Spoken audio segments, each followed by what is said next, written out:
Hey everyone. Whoa, damn. Yeah, bro. You're pissed, huh? Welcome back to Huck and Cuck, your favorite show about college football. I'm Huck, that's Cuck. Oh, and fuck. I didn't think about that. I didn't think that one through. That was tough. Bad start. Fourth and Bad wrong. start. Fourth Back. and wrong.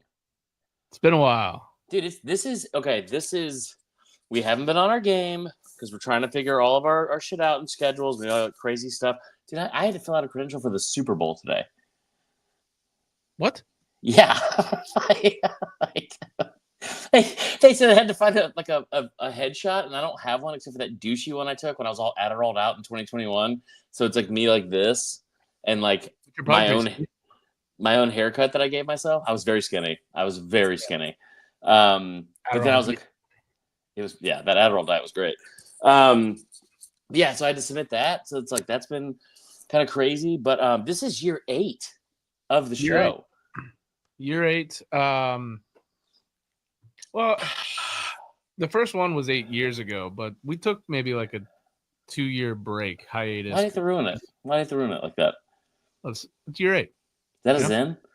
Yeah. Love the Zen or hate the Zen. No free ads, but these they have 8 milligrams for these guys. So I'm just afraid that if I got into Zen, I would probably, I don't know. Like I'm not great with drug math and cousin math. Like I don't know what an eighth is, and I don't know what like a two or a second cousin twice removed is. Yeah, I don't think anybody knows what that is. I would advise you to not do it because I started it off as kind of like a fun little thing, and now I can't quit. So. Dude, that's what I need as another advice. Yeah, so that's just solid advice. Yeah, don't do that. How are we gonna do this? We're gonna try where do you live? Dude, where do you live now? I'm moving back to Atlanta like in a month or two. Okay, that would have been nice to know at some point, but yeah. I haven't moved there yet. I'm still in Columbia, South Carolina. As you can tell, I'm doing this on my phone since I was gone for almost the entirety of the fall. The internet still sucks here. I got back and did one show with Locked On Gamecocks. I was a little pat on the back here, Tyler. I was one of 2 people in the entire college show landscape that was not able to get their minimum amount of shows done because of the internet. So that was cool. Soft cost, if you will. Yeah, I got Starlink. I spent $576 on Elon. Yeah, how'd that go? It's like the internet itself is fine. Yeah, it's like because I couldn't even connect to Spectrum, and I would be like mid show and it would just cut out, like as you remember. Yeah, and so I got Starlink, and like the streaming on the show is still shitty. It's like I'll go for like 5 minutes, and all of a sudden it'll cut out. So I have to like pre-record shows, but other than that, it's fine. So you're moving back to Atlanta. Mm-hmm. Any particular roommate that you're gonna be? Somebody's getting a ring this year. It's not Bama, but that's all I'll say about that. Round 2, baby. Florida State. All right, so shit, we're here. Hold on, what's new with you? You had another kid. No, that didn't happen. Have to have sex to do that, Chris. Which Jesus. I'm just kidding. All right. Use protection. Right? That's what you would advise someone. Some people don't have the same sensations. What was the thing from The Office? And he's like, and frankly, it's a different feeling. It was like during the wedding toast. Stop. Frankly, it's a different sensation. Jeff Williams in the chat. I know he knows what's up. He's got 2 kids. Congrats on the sex twice. Let's go, boys. Go, dogs. I don't know. Maybe no dogs. No dogs in the Final Four. Yeah. Okay. So how do you want to attack this? Because you have like passive aggressively sent me text about like, hey, saw you in my entire For You page is just you talking shit about blah blah blah, and it's like it was. I had to let you know. Shut the fuck up. Well, like every couple tweets, it's like Trump taking over Greenland, and then Chris being like, Tom Fornelli's dirt bag. Tom Fornelli can suck my dick. I don't care how that sounds. Nicole Auerbach, and since this is our show and we don't have to say stuff to be PC, those hocus pocus teeth, she hasn't made one logical comment yet. And here's the thing, man. The SEC is not the best conference this year. They're not. Like, they weren't the best conference last year. Those are all things that we have said out loud on this show, right? Like, yeah. I'm fine with that. the like the weirdness that's ensued, at least from what I have gathered, and I know you're in a different, like, I feel like you're in a much different, like, we couldn't be coming from more polar opposite things because, like, when we started doing the show 8 years ago, I would dance all over the graves of everyone in the SEC because it didn't help my team. I didn't give a shit. But, like, now I'm paid to cover that conference. Mm-hmm. Like, I understand there's probably some, like built-in bias there because I strictly watch mostly those games. Like, we don't, only one season or maybe 2 seasons were we ever paid to watch the entire landscape of college football. Like, for the most part, it was SEC. And that's fine. But, like... And that's our whole listenership anyway, so that's what we're going to pay attention to most regardless. And we're in the South, so yeah, you're going to watch that more. What's weird is this idea that this over-the-top bias towards the SEC that, like, I will get lumped in with, I'm sure, because I go to bat for the SEC and I'm pro. I cover them the most.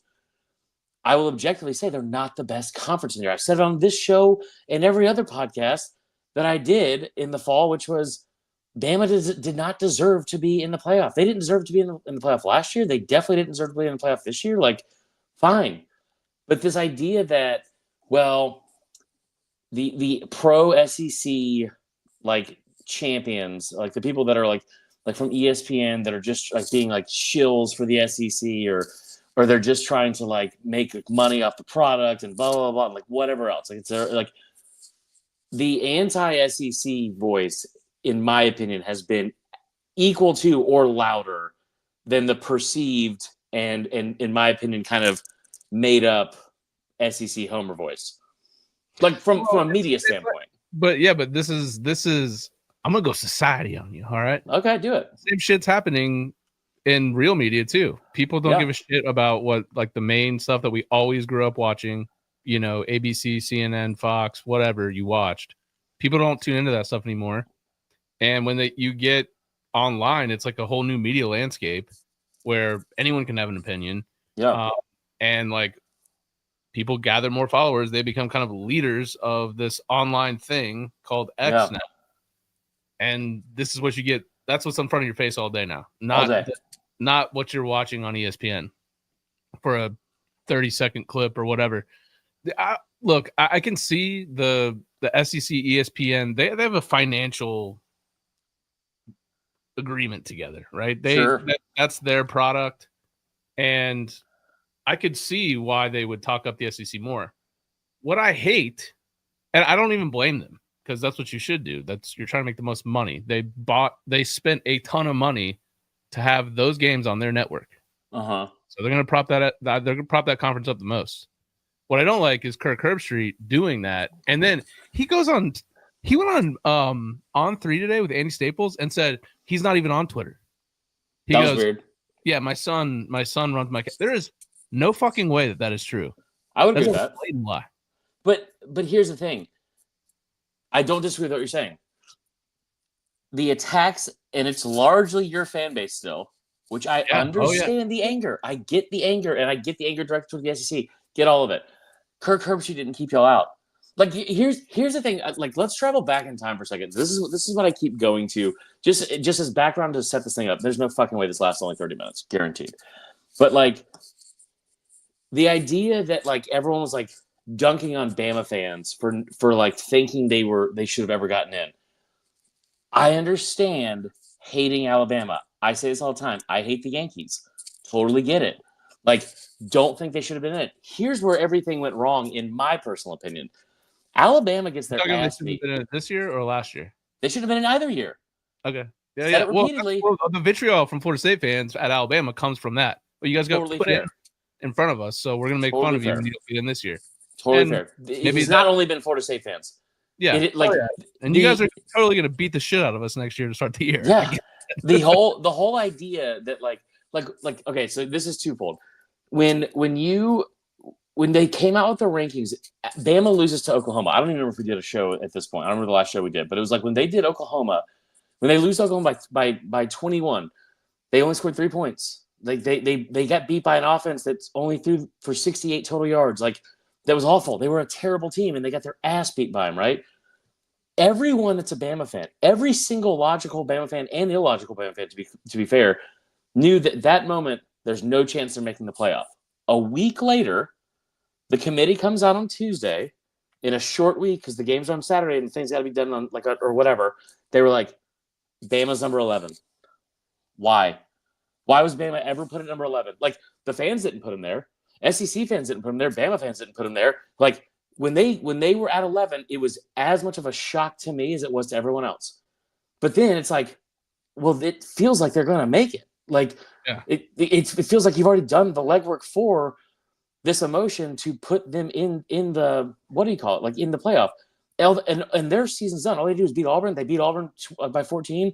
And then you go into championship week and you just have to wait and see what happens. Like, of course they thought they were going to get in. You told them they were going to get in. Like, you guys do not sit here and be like, hey, guess what? Like, I have a trip. Like, it's a free trip to go to Hawaii. And you're like, oh, my God. Like, that's cool. Good for you. And it's like, no. I'm going to give it to you. And then, like, a day later, be like, why the fuck would I give that to you? That's crazy. Like, you're an idiot to think I was going to do that. It's like, what? You told us that. I think that they did want Bama to get in. But here's the deal. If you would have put in Bama over SMU, you would have ruined the sanctity. No one would have opted into any championship games anymore because if SMU is firmly in, but if they lose a championship game, which Bama doesn't have to play, and they're out, then it's going to ruin everything about championship games.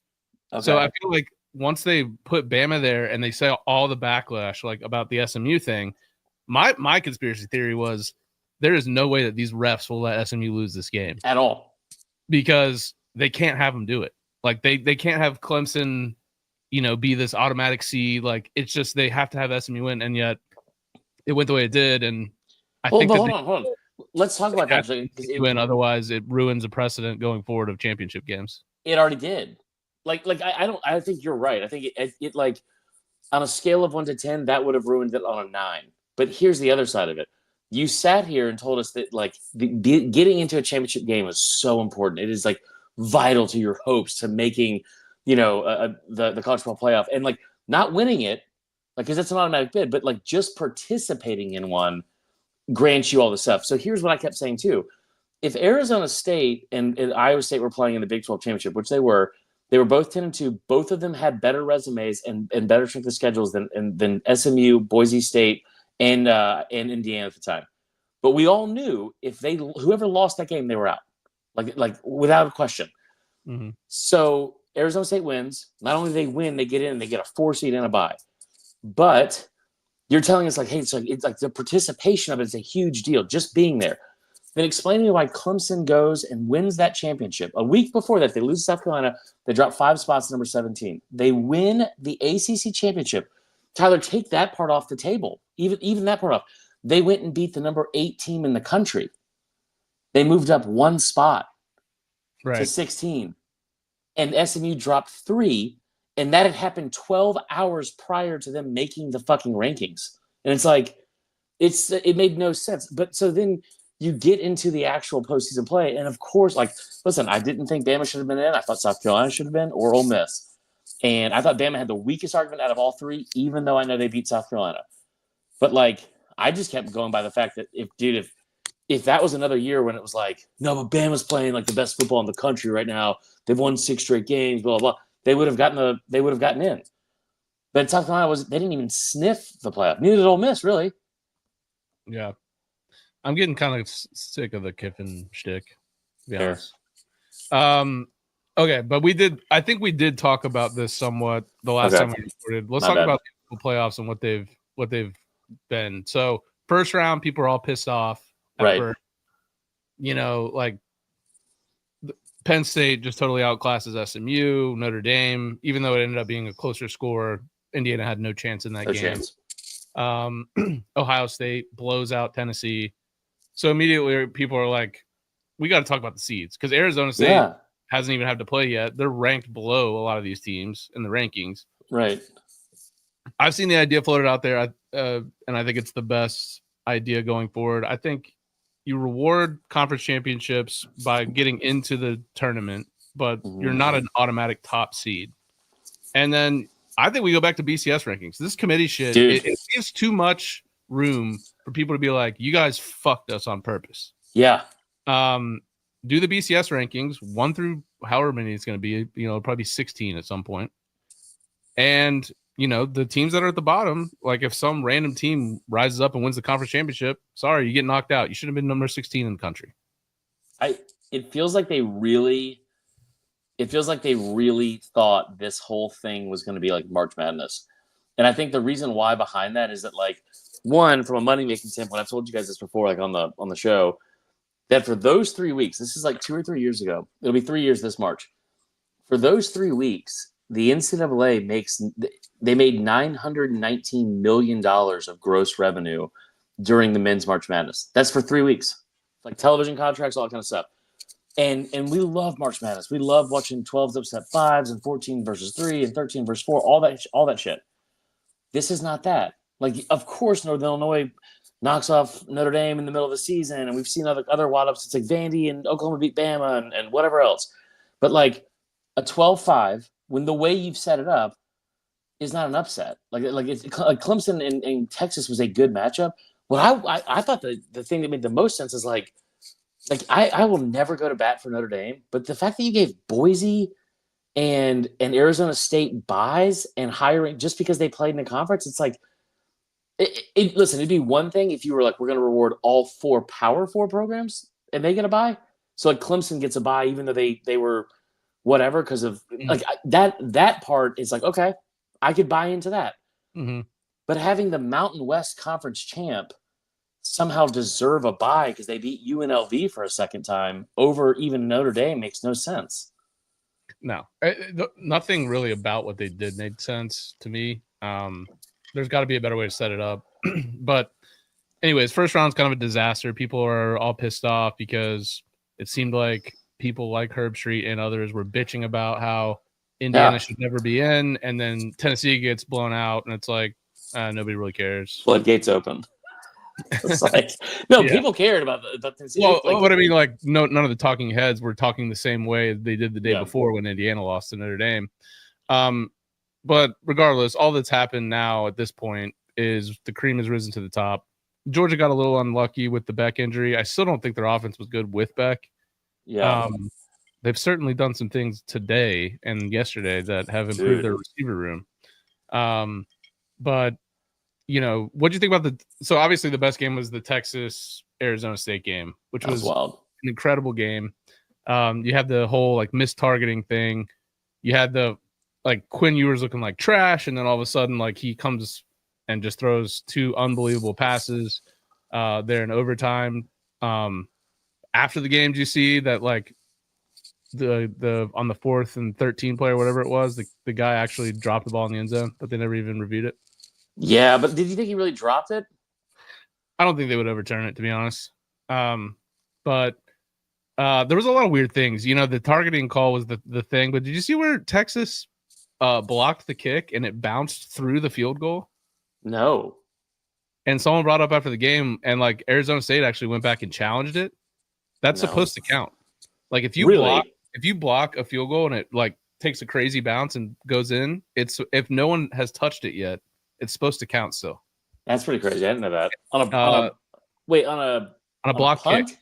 Oh, yeah, that makes sense. Yeah, they didn't do that. No, they didn't count it. It's like crazy. That's another thing. It's like it was good to see. It was bad to see, but like the ineptitude of officiating across the board is like it's so bad. The game has gotten so big and there's so much money, and the level of referees is still back in like 1982. Like $2,500 a game. Like, I mean, that's not even worth it. That's not even worth it for these guys. Like, have to go out and they're terrible at their job, and they just got to get everybody hating on them. $2,500, like Jesus. I mean, just give it to kids that are in their 20s, or give it to Chris when he was in his 36s. You know what I mean? Like right. that is. I mean, it has. I don't understand how from like conference to conference it's so different, and then it's adorable what they try to do is they're like, oh. Well, for the Peach Bowl, we're going to have ACC refs because it's a Big 12 and SEC matchup. And you're like, they suck too. It's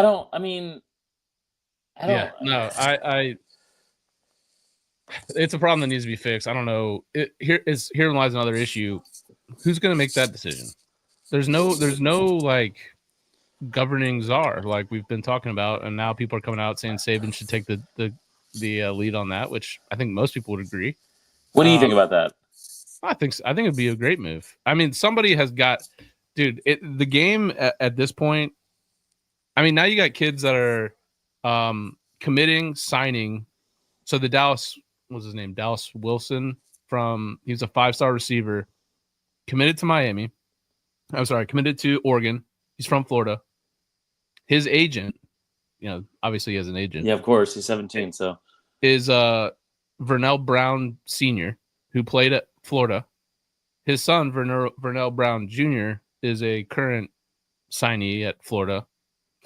Dallas Wilson goes out to Oregon for like a day, and he's like, I want out of my deal after he already signed and went to Florida. Then you had the kid from Oregon at QB. Dude, he was committed to Cal the whole time. Committed to Cal the whole time. Flips on signing day or close to Oregon. Signs, goes there, hits the transfer portal before spring ball even starts, and transfers to Cal. Which I don't think he gets to keep that money, but it's like, dude, I was telling somebody today, I was so fucking frustrated. You can keep the money, but you could have used those NIL dollars for something else. Yeah. Like maybe 3 or 4 other players, because the kid was a 5-star QB. Yeah. That part is like very frustrating, and maybe it's coming to an end because of rev share and all that kind of stuff. Yeah. Just like a peel behind the curtain here. My entire job, like, this is pretty good. You can't see the comments. Can you see this one? I see it. Yeah. It'd be midway. And we still need to get to that argument. I like my entire job now is like writing for the site and over there like LoserSports.net and then doing all like the social media and stuff like that, and it's been great. But like, dude, when does this fucking thing close? For one, because I thought it was already closed. It hasn't closed. It's still open, and like I'm not trying to exaggerate. Like, I love what I do. I really really love my job, but every fucking time I walk outside and leave either the apartment in Atlanta or if I leave the house in Columbia or whatever. The moment I step outside, I get a text. It's like, hey, Noah Thomas just committed to Georgia. It's like, brother, like, and then like the other stuff is like today there was a 3-star safety from Riverwood who went to Alabama State and then UAB and then committed to Miami on Sunday. And now he's committed to Florida on Sunday. Then he committed to Georgia today. And then you saw Georgia and Florida. And then I saw that like he still hasn't signed yet, and Florida's going to be like trying to get back in the. I'm like, dog. Because you don't sign in the portal. You don't sign anything, and you just enroll. Yeah, right. And in the way you remember this in college, I know I do because I was there forever. But like, you can delay starting a semester until like the end of January usually if you want, because you just have to like not miss a bunch of classes. And then if you sign, you can still just hit the portal, because we just saw that happen with a high school kid. I don't know if you do that from like transferring in, but like it's insane. I don't, and it's why you're starting to see, like we've seen more since we recorded. Like the Wake Forest guy, he just was like, "Fuck this, I'm done." He just walked away. Miami basketball coach. I mean, these guys are a little older, but still, it's like I can't fucking handle this anymore. Like it does feel like it. Like the thing that bothers me the most is watching like, hey, this is so and so, dude. Malik Benson. Yeah, Malik Benson was a good junior college transfer. He was the number 1 receiver in the junior college, out of junior college. He did nothing at Alabama in a year where there was room to do it. Yeah. And then he went to Florida State. He didn't do much at Florida State. And now he's going to Oregon. I could say the same thing. Marvin Jones Jr. went to Georgia, went to Florida State, did nothing at both. Now he's going to Oklahoma. It's like, okay. I mean, I don't get it. See the product on the field after 3 years with these guys? No, and it's different this year, I think, than most years, because this year it's like, all right, this year you can do like you can kind of almost double. You can like double dip on your NIL budget, because you're like, you have so much of what was already saved, and rev share comes next year. So like whatever you were going to use for next year, like now it's like, they're like, that's the numbers this year for NIL are crazy. They're with rev share getting $20.5 million or 25 or whatever it is. It's like, it is. That's for the full. Isn't that for the full athletic department? Yep. But but most schools are going to put it all towards football. Yeah, and I don't know. It's frustrating me. I think like watching kids. I forgot the total numbers on it too, but it's around 25 or 30%. Because I remember seeing this when it opened and this is in December 9th. I remember doing an article about this, and it was like 2,000 total players, or 20. It was 2,707 players had entered the portal in the 2024 calendar year. When the portal opened in December, on December 9th, by December 10th, that was Tuesday, there were 1,600 players in the portal. 1,600. You have 2.5% of those pull their names out. 30%, I think it was 25 to 30%, are players that have been there at multiple places, and another 25 or 30% as well are players that enter their name in there and never come out. Like they just never get picked up by anywhere. Football. They're like Brock Vandagriff. They just retire. Yeah, dude, that is. I don't even know how to even weigh in on that. Yeah, Kentucky, by the way, because the Gavin Wimsatt kid transferred too, didn't he? Well, Cutter Boley is the one that started. He's like a freshman from Lexington. They also got Zach Calzada. Oh, Jesus God. He's still playing? Yeah, he's from Incarnate Word. They're just pumping out kids. God. Like a Mormon wife. I mean, it is. They're pumping out QBs like left and right, dude. It's insane. Ward. Huh? They had Cam Ward. Yeah. Yeah. That was fun. So, Texas Arizona State game was fun. The Notre Dame Georgia, I mean, I've never seen a game flip like that in such a quick time. Between Notre Dame scoring, first play out, Gunnar Stockton fumbles. They get it. Would it take them 1 or 2 plays to score? Yeah. Did they score again or did they kick a? They scored a field goal. They were up. They kicked the field goal. Then they got so they're up 6-3. They got the fumble. It was 13-3 at the half. 13-3. Opening kickoff, they returned for a touchdown. I'm like, that was Georgia's receivers were awful on the day. Drops everywhere. They were awful all year, but I mean, Jesus, I think Gunnar Stockton's going to be pretty good long term for them. I mean, that's when Jaden Rashada left. There's another guy. I mean, these kids, it's unbelievable. Now, actually, I specifically about Dylan Raiola, I was like, you know, he went to 4 different high schools. He went to I think he was committed to like 3 different colleges. I was like, this kid's not going to pan out. Now we'll see. Like, he had a pretty good freshman year. We'll see if he improves. I'm surprised he didn't transfer, to be honest. But like a kid like Jaden Rashada, here's a perfect example. He was committed to Miami, then Florida, then Arizona State before he ever got to college.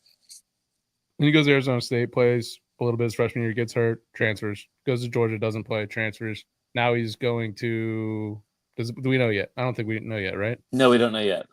But, like, yeah, that whole thing is awful. Back to, going back to the game. Well, no, hold on. But the Jaden Rashada thing, like, what's amazing to me, too, is I jokingly said – I was dramatic. I quit my team in the middle of the year because I was upset about something that happened to me at a party. And I was like, fuck it, I'm quitting. And I was like, to the surprise of no one, we're obviously going over 30 minutes, so you got to deal with it. To the surprise of no one, I was like dramatic about it, and then I left. And I remember I quit, and I would have come back, and then some shit happened. Like, I think my dad called like the athletic director and tried to have like the coach fired or something shit, like crazy, and I was like, I'm too embarrassed to come back. This sucks. But like, I get like modern day college football. That's the whole. It's everyone. Like, dude, how about this? How about the fact that, like, remember back in the day when it was like, oh my God, it's a graphic, bunch of small print. I need to scan as quick as I can to figure out who, like, is he going to the draft? Is he leaving? Like, what's going on? Now, like, I got sent like 4 things like a week ago, and it's like, hey, this person declared for the draft, and I'm like, that person's out of eligibility. Like, oh yeah. That's a whole thing now. Florida State, like 6-year seniors, like, I'm declaring for the draft. Like DJU, I'm like, okay, buddy, yeah, go ahead and declare for it. I mean, you see the kid from Washington that declared on LinkedIn that he was open to work? Yeah, I did. That was good. I don't. Yeah, it's wild. But going back to the Notre Dame Georgia game, I mean, I still don't love Notre Dame's offense. And Georgia's defense played fine, but Riley Leonard's got enough mobility. It sounds like their running back is pretty banged up. I think the Penn State Notre Dame game is going to be very similar to the Notre Dame Georgia game. Low scoring, defensive battle. I don't know if Notre Dame can come up with the type of plays they did in that middle 8, as you would say, but it was really like a middle 30 seconds. 54 seconds. They scored like 17 points. Yeah. And I mean, they won by 13. Like, just don't like. I don't know why Kirby's getting aggressive with Gunnar Stockton, who this is his first ever start, and it's like 30 seconds left in the half, and he's like, I'm gonna fucking send him back in shotgun and wheel this down the field. Like, what are you expecting? I mean, that part the risk reward is just not there. It's like, just kneel the ball. Yeah, I don't disagree with that. I think and Georgia's been a second half team all year. Like, yeah, they've struggled in the first half mightily. Fine, like, just what are you gonna make do? Adjustments. I don't know. I will tell you without joking around, I let out a real life, genuine goddamn it Bobo during the second half of that game. I was. You're fully indoctrinated now. You are actually a Georgia fan at this point. Yeah, at this point, after that. It was tough, man. I think that was like it was tough to, just to be honest, not to bring like the mood down, and I wasn't there, but we had like several ties in the office to what happened in New Orleans, where like the Tiger Becks was like, he worked in the office, he like shared an office with Hunt, and it was like, I didn't know him. Princeton? Yeah. So he like worked at Guarantee for a while, and then like there was like another person who his son was roommates with someone that got killed, and he was there and called an Uber at 3:11 and left 4 minutes before it happened.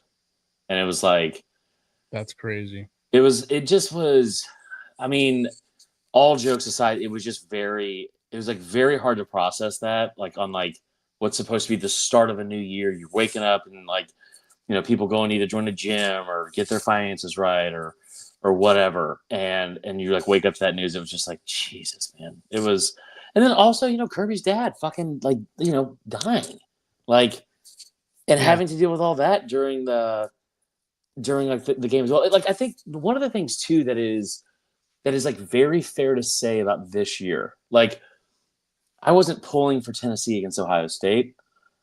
I was pulling for Georgia against Notre Dame. And you hate Notre Dame. I do hate Notre Dame. I was, but like Notre Dame's a good football team. I like Marcus Freeman. He's hot as shit. Like I think he's so like poised in front of the camera too. Like he's just like, he's impressive. I mean, dude, people were calling for his head after that Northern Illinois game. They're like, he's like football Barack Obama. Or like The Rock or something. Yeah. Barack Obama. Oh, I see what you did there. Yeah, you get it? Hey, did you see that we named the Gulf of Mexico the Gulf of America? It's fucking awesome, dude. Oh yeah. Can we do that? Can we take back the Gulf? Yeah, it's been a hot topic for me. We're back in the Gulf War? No, different war. We're just taking the name. Not even a war. We're just taking the name. Yeah. Is it who do you have to like go through a process for that? Or are we just gonna start printing maps that it's like these are ours now? You know what? While we continue to talk about this, I'm gonna look this up. Yeah. Okay. Other games. I thought Boise was impressive, by the way. I enjoyed watching Boise. Yeah. No, Boise was good. I maybe not give them a bye, but like no, they would have beat like an SMU or potentially like an Indiana. Dude, I think that's the other thing too, is that like watching, I think our buddy Dog Stats, Josh Andrew, put this out there, that like this could have been a better first round if we had like, you know, watching Boise and Indiana or Indiana SMU versus, or like in one game, and then Boise and Arizona State another game. Like those are games I would have watched like that, like intently. I think they would have been great. Arizona State obviously was a good game against Texas, but it's like I think that like reseeding to like trying to figure out like the you have to put the teams in to an extent that are deserving, but also like I don't want to watch a team that has not beaten anybody worth the shit all year go on the road and play an 11-1 Penn State or an 11-1 Notre Dame. Like that's not that sucks. And we saw how like I think that was one of the frustrations too, outside of what happened with Tennessee. It's like we all saw that, like we knew what was coming. Ohio State feels like an anomaly because Ohio State is a fucking juggernaut. Like Ohio State spent, dude, they spent $23 million on their. I said this. I sent a text to our buddy on Twitter, Mr. Ohio, after they lost to Michigan. I was like, "You're still going to win the national championship. Like it's the best roster. The coaching staff that they have in place here is outrageous." And like they were going to get a month to prepare, and they were going to get a chance to play Oregon for a second time. Yeah, and just drop the rule about not being able to go to the NFL after your freshman year, because Jeremiah Smith would be the #1 receiver in this draft, and he'd be one of the best receivers in the NFL. He would go #1 overall. Yeah, he is nasty. Hey, cover that guy. Yeah, like so, why is he so open all the time? Oh, dude, what a sore subject, man. Why? I've on very good authority that he was committed to us and signed an NIL deal, and then last minute, because he had been committed to Ohio State the whole time, but he started visiting us at the end. He even left and like kind of slipped, and he's like, "Yeah, I'm committed," and all this stuff, and then he had to like get the video deleted, and then I heard through back channels that he had actually agreed, signed an NIL agreement, and was like coming to us and was going to be a big shock. And then last minute, Ohio State, Miami both came in with these monster offers, and he stuck with Ohio State. I wonder how much he got at Ohio State. Oh, man. Well, it was very well known that he was a generational talent. Yeah. Like they said, basically, this guy's like the next Julio. Like he's going to be a no doubter, and I'm sure they paid up. But it's wild, dude. Like the fact that like remember when Julio came out, he was like, I forgot what he was ranked in the country. It was top 10, I think. But like it was the same year as AJ Green. Yeah. And I remember like Bama fans and Georgia fans like argue like who's better, and then you get into the draft, it's like who's better, and both surefire Hall of Famers. Like without a doubt Hall of Famers from the same high school class, like it played in the same conference. It's wild to look at the kids in that class with Ryan Williams, Cam Coleman. And Ryan Williams and Cam Coleman are great. But Jeremiah Smith is, I don't know if I've seen something like that, including Julio. I didn't know he was 6'3", 220. Yeah, I mean, dude, that is NFL size already. Kid's 18 years old. Yeah. So right now they're a wagon. I think they've definitely used the Michigan game as just kind of a fuck it, let's just go all out. We blew the one that everyone thought we would blew. We have nothing left to lose. Like, yeah. Well, I don't even Michigan think also a wagon. Well, it's debatable. So I personally think that like Notre Dame, Penn State's going to be a very good game, and I wouldn't be shocked on either team winning. I think I'm going to take Notre Dame because it's just vibes with them right now. But I think Ohio State, Texas is not going to be very close. I haven't been that impressed with Texas at all in the playoffs so far. I've been saying it all year. Like, it's good that they can do some things well. Like, they play really good defense. They're not going to, like, they're just not going to hold Ohio State to under 24 points. And I don't know if Texas can score 24 on that defense, especially if Quinn Ewers is off. Like, he was great against Arizona State. Arizona State, not the best defense. At times, though, too, he was also pretty bad at times. Like, yeah. The only reason they scored 39 points, they went to 2 overtimes. Like, they weren't gonna like wipe Arizona State off the field with their offense. Yeah. Hey, here's a question for you. How many years do you think Cam Scatabo lives? Lives? Yeah. I don't know. Does he have some like nefarious lifestyle? No, but his like he looks like a walking concussion. And then like after the game, his mom, like his dad is just a meatier meathead than him. He's got like fucking forearm tats and like looks exactly like him too. He looks like West Coast Chopper stickers came to life. Like it's unbelievable. And then he came, what was it? It was like his mom was like, when he was little, you'd see him out in the yard, he'd put on his brother's shoulder pads and he'd just run into telephone poles. And it's like, do you hear what you're saying? What kind of mother were you? Like, what? Get him in a golf camp or something, dude. Like, he just run into telephone. A helmet on him. Boys will be boys. Well, came in bleeding from his forehead every day. He's just fucking Irk Rustling it his entire childhood, but it was like in the 2000s. I mean, yeah, I agree with you. He'll probably be out of the NFL in a year with 4 concussions, but he is not afraid of contact. No, I think if you ask him, he would say something like, "I play better with a concussion," or like, once I get a concussion, that's what wakes me up." Like, okay. Usually, then I get a concussion and I'll lock in. Yeah, it's like somebody playing golf, like when they're drunk and they get like a good buzz going. Like that's Cam Scadaboo when he has CTE. He's just somehow like a Benjamin Button of the mind. He and then the concussion comes and he gets smarter. I'm locked in right now, bro. I am locked in. Adderall? No, just punch me in the fucking forehead. Just run me over with your car. I don't give a shit. Okay. So let me ask you this before we get into like the actual playoff stuff. We'll do a show next week, I guess, before the national championship. But so like, what like the whole idea that the SEC sucks now. What is your take on that? I don't think the SEC sucks. I'll tell you what really. People are saying that though. Nicole Auerbach wrote a whole article. Like this is. Well, how they're not good, or they're just not the best. She was like, even if Texas wins, quote the article. There's probably a lot of people that have the mindset: if you ain't first, you're last. Yeah, right? heard that, brother. Cam Scadaboo for one. But the idea was, even if Texas wins, this idea that the SEC should ever get the benefit of the doubt is over. Here's what my biggest argument with all this was. It was one, dude, they didn't get the benefit of the doubt this year. Like this year, they did not get the benefit of the doubt. SMU did. So what are you still angry about? And it's not just her, it's a lot of people. But then that of course shifts to, well, even if Texas wins, that's a Big 12 school. It's just in the SEC for their first year. And it's like, right, if you're a fan talking shit, I get it.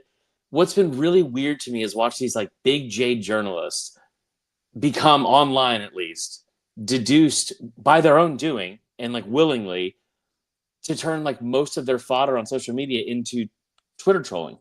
Like the joke about Bama was funny in December, but then every single time Reddit CFB lost their fucking mind. Like it was unbelievable. And I fully understand you can sit and say like, well, you're just being sensitive about it because you're a Bama fan, or you're being biased. Dude, from just an objective standpoint, again, Bama should not have been in. It weirds me out very much. If I see a bunch of people talking shit about it on Twitter, that's one thing. If I see like respected journalists saying stuff like, well, the SEC shouldn't be getting this anymore, and again, deducing their entire personalities on Twitter to like this became their entire personality. And I'm not just talking about Danny Kanell. Like that, it was like everyone became Dan Walker for years. So years. So I'm not mad about. I love DK. I say it over and over and over again. And he came on this show and told us that this half the shit on Twitter, he knows he's just trying to rile people. I anytime I talk about DK at length, especially, I always, the first thing I say is great dude, great dad. Like do you remember he came on the show with us and was like, let's go to date night. And he's like, hey, we need like 15 more minutes. Like, give me, like, we had a blast with DK. I love DK. Yeah. But it weirded me out watching, like, I get it from him. It weirded me out watching Nicole Auerbach, Tom Fornelli, these other people that are like respected people that are openly hating on this one conference. And I get it from a fan standpoint, like I said. And like, you could have left it at, like they weren't the best conference, because they weren't. But it was like every moment they had a chance to, they were dunking all over this entire conference. And it was like, I personally expected more out of those people, because they have looked down their nose. You know, I tell you what, full fucking circle from 2021, Chris, to now, and like where my beliefs are. It felt like watching MSNBC. It felt like watching somebody that was talking down to you. They're smarter than you. Just ask them; they'll let you know. And it was fucking awful. Yeah. No, you definitely get that from a lot of college football media personalities. I think people are just kind of sick of the SEC is always the best. Even if you have better teams than us, we're still the best. And I think it was like a collective releasing. I think guys like Fornelli are just college football guys, and maybe their passion gets in the middle of them being actual like journalists, which I get. I like to take my pot shots, but I mean, at the end of the day, I still think the SEC is probably the best conference most times. This year, last year, no, but like we'll see into the future. I don't know. I do buy into some of the, now that everyone's kind of collectively bought in on like investing money into buying players, it's even the playing field a bit. Maybe, yeah. Whereas that used to be a very much a Southern, not just SEC, but like a Southern and like the big schools in the North. Now you got teams like fucking Texas Tech that are like throwing gobs of money at these players. Yeah. And, you know, not a traditional like Texas A&M, like the same thing. Like they got 3 nasty receivers out of the portal. Yeah, it felt. I'm not going to sit here and tell you that the SEC teams didn't cheat or like didn't pay for players. I've said this before. I can tell you exact amounts for certain. Jalen Waddle was a $50,000 steal. That's just a good deal. We've talked about Justin Fields. Justin Fields is $100,000 in cash dropped off on his doorstep. We've talked about that for years. That's a steal. Like that's what the market Cam Newton. We get so mad about Cam Newton for $180,000 in this economy. Yeah. Like, I mean, so I get that, but the idea that like most of those things are unsubstantiated rumors and sour grapes of like, well, they only win because they cheat. And it's like, okay, sure. Like it felt weird that this many people, like, it's one thing to be like the smartest person in the room and say, yeah, I don't think the SEC is great this year. Here's why. Versus moving forward, I know this is the conference they continuously have the top recruiting classes every year. They've played in 16 of the last 18 national championships. At least one team has played. They still have a team in the playoff right now, by the way, which is that part's also beyond me. And also, it is weird though. I will say it is weird when I look at the bracket. I'm like, oh, there's no more SEC teams, right? But I obviously know that Texas is in the SEC. It's just at first glance, it doesn't catch you yet. Like it will in the future. But you have those two very real statistics and a sample size that's over 20 years, basically. And in April, they will most likely, even though the Big Ten has 2 more teams in the SEC now, they will most likely have the most players drafted for the 19th straight year. So I think that, like, the idea that bowl season, like it's one thing to say, like, hey, the SEC is not the best conference, because, again, I don't think they are. But the reason why isn't because Illinois beat South Carolina. It's not because Michigan beat Alabama. Should we talk about that? That was no.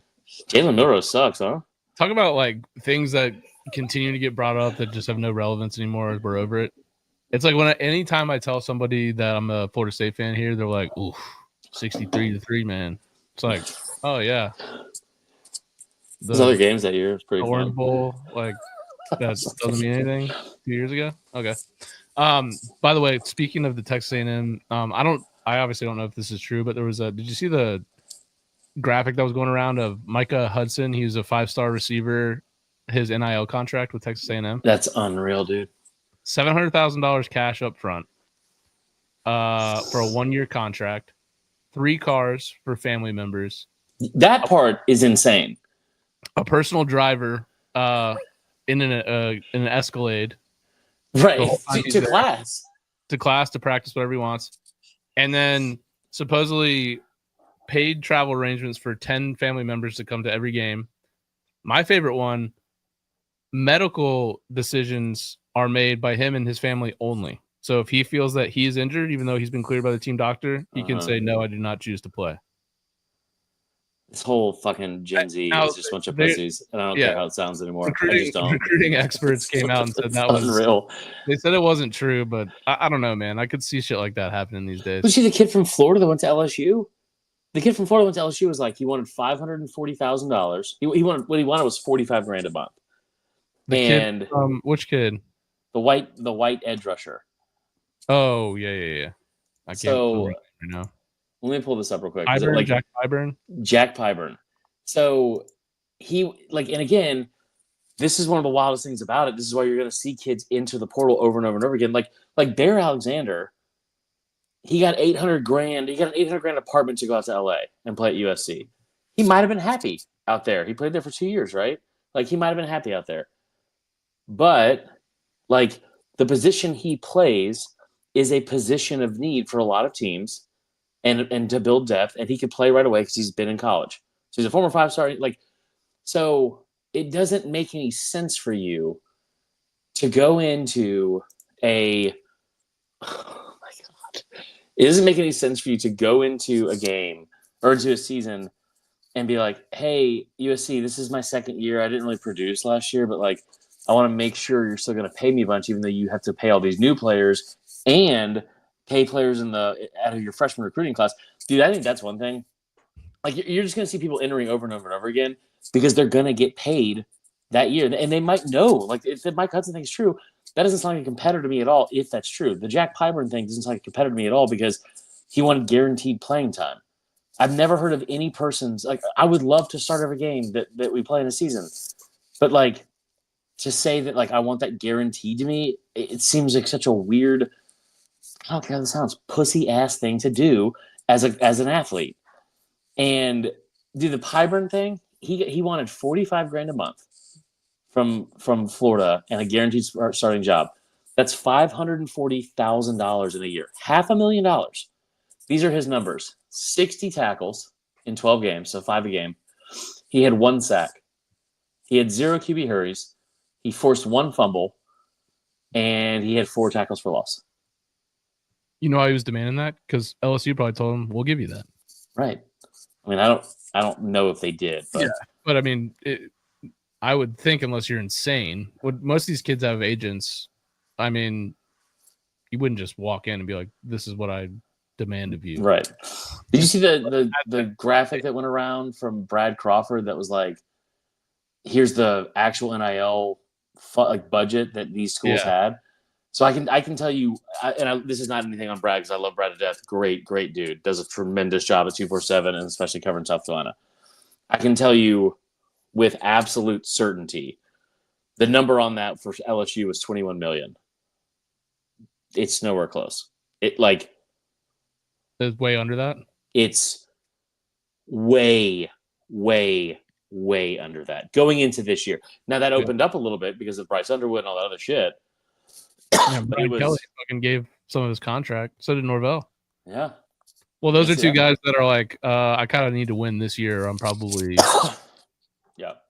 So that was my other question. I'll tell you off air how much the budget is, but I can't say it on here. But like, that's the other thing I was going to say too, man. Is like moving forward, like Bama was losing all these players in the portal, and you're just over the last 4 years. If you look at just Bama, they've lost 107 players in the portal.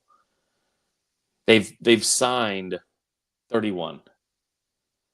That is a net loss of 77 players in 4 years. Yeah, that's pretty crazy. That's insane. And like that's one of the reasons why I kept thinking, like, I said it to Pate the other day, I was like, dude, the composite ranking for team talent is so dumb because like you're basing it off of high school rankings. Like if you're losing, last year Bama lost 40 players and signed 15.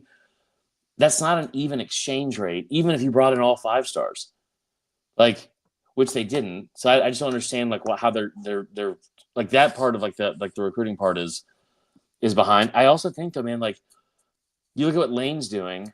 Look at what Brian Kelly's doing a bit of both, but Lane is like not focused as much on high school recruiting, and a lot of their money is going directly to NIL. I wonder if that's the move from now on, because it's like if you are recruiting like legit high school talent, you're going to have to promise them a lot of money. And like you look at like Jalen Mbakwe, who almost left to go to Ole Miss because he wanted $1 million. Like kid has barely played, but he's garnering that in the portal, and so it's like you've already given him at least $500,000. And so like what is the biggest benefit? Like the upside and the, as you put earlier, like the risk of putting a bunch of money in NIL dollars from your budget, like your salary cap basically, into 18-year-old kids, when you know that like the amount of players that are going to end up in the portal anyway, what's the point? Yeah, I don't know. There's going to be a lot to figure out. I say we make predictions for the games, and then we record before the championship. I'm going Texas versus Notre Dame. Ohio State versus Notre Dame. Ohio State, big win. Notre Dame, close win. I would not be shocked to see Penn State over Notre Dame, but my official prediction: Ohio State, Notre Dame in the final. Yeah, I think that could possibly get ugly as well. I have Ohio State, and I have my nightmare coming true. I have an all Big Ten final. Ooh, yeah. Ohio State, Penn State. I do think these are 3 of the 4 most deserving teams in the country from the way they played this year. But I haven't been super high on Texas all year. Like, they could be great, but I just feel like, dude, even if Texas played their best game, their best versus Ohio State's B+, I don't think is enough. And the way they're playing right now, one day to choke somehow. Yeah, and I don't think he will, man. Honestly, this sounds kind of stupid because I've hated on Ohio State a bunch. Part of me's cheering for him. Like, part of me's cheering for the fact that, like, all the shit he got from losing to Michigan, and now it's like, dude, that doesn't even matter at this point. That image of him on the field after the game, I was like, he might not, if he loses it, in the to Tennessee. Yeah, I was like, he might get canned for real.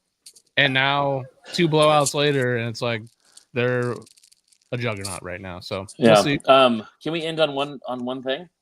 We got to give a shout out to our favorite listener. It's our favorite segment. Who's sadder than Marler? Chris, take it away. The answer is Evan Grimes. Evan, we love you, buddy. This is coming from a place of love. For those of you who don't know Evan, great dude. Listens to the show, is always in the comments. He's like a day one type guy. Goes to bat for us all the time on other shows. Just can't say enough good things about Evan. Evan sends me a message on Saturday asking how I was doing. Very nonchalantly, I said, "Fine. How are you, man?" And he responded. Like he was itching to tell somebody. He responded with, "Not great. Just lost $1.5 million." And I was like, "Okay, what?" like, I love you, Evan. I don't think you have $1.5 million. Like, I don't know a lot of people that have $1.5 million. Yeah. But that's how he opened the conversation. And sure enough, Evan lost $1.5 million. Allow me to explain. Evan placed a bet on DraftKings, and it was a stupid 19-team parlay. This is also, you guys might have already seen this on DraftKings or all over social media because it's gone everywhere. But our fourth and wrong listener, day one listener, Evan Grimes, put a 19-team parlay in. Got nervous after like $26 on it or something like that. $23 to win $1,544,000 and some change. So he hit the first 6 and he got nervous. Now I told the story originally. I thought he hit 9 or 10. He was like halfway home. He hit 6, and DraftKings was like, "Hey, cash out. You want to cash out for $497?" And in my opinion, Evan did the responsible thing and cashed out. And then I think he took himself to bed and took a little nap, and I was like, "I'm gonna wake up $500 richer. Maybe I'll get a cookout. Who knows? I have so many endless possibilities in this economy, especially at the start of a new year." Yeah. Evan woke up. All 19 hit. Oh. All 19 teams hit, and he would have won $1.5 million. I couldn't believe it when he told me, and he sent me a screenshot of the whole thing, and then sent me a screen recording of him scrolling through. And Evan, I'm not laughing at you. I love you, buddy. I did actually think it was kind of fucked up that DraftKings made content out of it. Well, that might have been my fault because I told him to reach out to them saying like, "Hey, man, like they'll at the very least they'll give you free play money. Like, yeah, at the very least, because they will make content out of it because that's a crazy yeah." And they did. I don't think they spent enough time on it because they were like, "This better, blah blah blah." And it was like, what is he talking about? But yeah, Evan, if you're in the chat, did they hook you up with any free play money after using your demise as their content? I'd like to know that. But yeah, we feel bad for our buddy Evan. Just all time. I don't think I've ever heard anything worse, to be honest, when it comes to gambling. That's tough. But hey, you know what? That's what I got free bets using them on lacrosse season, is what he says. Yeah. I love that. But hey, you know what? What they say, got to get back up on the horse. Maybe throw a 20-game parlay out there tonight, see what hits. Let it ride. Bad idea. gamble responsibly. That was not a responsible bet. Would have worked out for you though. Yeah, that's true. All right, Chris. Well, this has been fun, man. We've made it an hour. I plan on my bad. The new TGL League at 9. Missed 30 minutes, so I'm gonna go watch that. All right, dude. We'll talk to you next week. All right, man. Thanks for tuning in, guys. We'll get this up on Spotify and Apple Podcasts here and YouTube. It's already on YouTube. It's already going to be on YouTube. 400 people in the views right now, so we appreciate that. And good luck if you're a Texas, Ohio State, Penn State, or Notre Dame fan. See you guys. See you next week.